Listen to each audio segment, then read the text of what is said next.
عزتمن برو بیا د جهنم ګرمي هغه به څومره زیاته ګرمي وي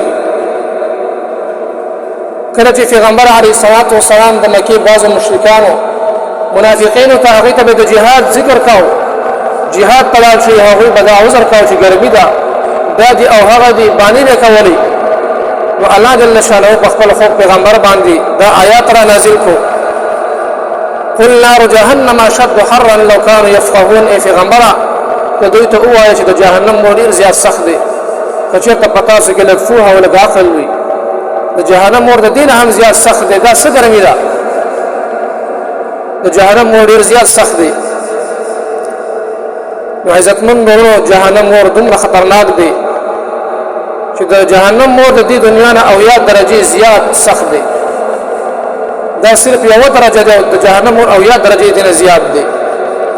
كعب بن احبار رضی الله عنه یوزن عمر رضی الله عنه ته جهنم حالات بیانوي وای کچېرته د مشرق په طرف کې دومره سوره وشي لکه د غوی د سپېمه چې څومره ده د سپېمې د سورې نه نو په مغرب کې به کم د خلک ژوندي پاتې نشي یعنی د هغوی په دماغو کې به کم د هغوی د په سر کې به دماغ دا خټ کېږي به یو جوش به وهي دومره ګرمایش به جوړ شي یو بل حدیث کې هم راځي چې چېرته د جهنم یو سکروټه راشي د دنیا ته نو انسانانو په دې دنیا باندې قدم کېږدي انسانان به روغ پاتې نشي علامه ابن معزي رحمه الله لیکلي دي هغه وایي چې ماته دا خبره را رسېدلې ده که چېرته یو جهنمي د جهنم نه راویستلی شي د جهنم د اور نه او د دنیا په اور کې واچولی شي نو هغه به د دنیا په دې اور کې به 2000 کاله خوب وکړي دا به ورته دومره یخ چې کم دی محسوس شي حالانکه د دنیا اور یخ نه دی بلکې ډېر زیات ګرم دی که موږ او تاسو وګورو اکثر د سریه د امیرونه چې کوم دي په دې کې اور بلیږي نو هر انسان ته 3 پکې لګېدلي وي ځکه چې هوا یې ډېره زیاته ګرمه وي او تاو کوي نو مطلب دا نه دی چې د دنیا د اور چې کوم دی هغه یخ دی نه بلکې ګرم دی لیکن دا به دومره محسوس کی داسې محسوس کی لکه دا چې یخ دی او خوب به پکې وکړي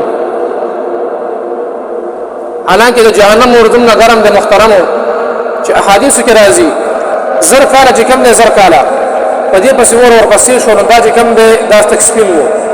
بیا 1000 کاله نور اور ګرم شو نو دا سور شو او 1000 کاله بیا چې کوم دی نور اور ګرم بل شو نو دې چې کوم دی دا اور تک تور شو 3000 کاله دا اور بل شوی 3000 کاله دا تک تور شوی دی او کله چې د قیامت په ورځ د جهنميان د اور نه راوځي یعنی کوم ګناهګاران دي مسلمانان هغه د اور نه راوځي او د دوی د مخونه به تک تور شوی وي نو بیا به الله جل شانه یو نهر دی نهر حیات ورته ویل کېږي هغه کې ورته الله جل شانه غوټه ورکړي نو هغه به تر او تازه شي سپون بشي دومره خطرناک اور دی محترم نو عزتمن نو بیا موږ او تاسو له فقار دي چې د اخرت د فائدې په اعمال ذخیره برابر کو او دغه شان موږ او تاسو د ګناهونو نظام وساتو د ریا نظام وساتو عزت محترم او ریا چې کوم نه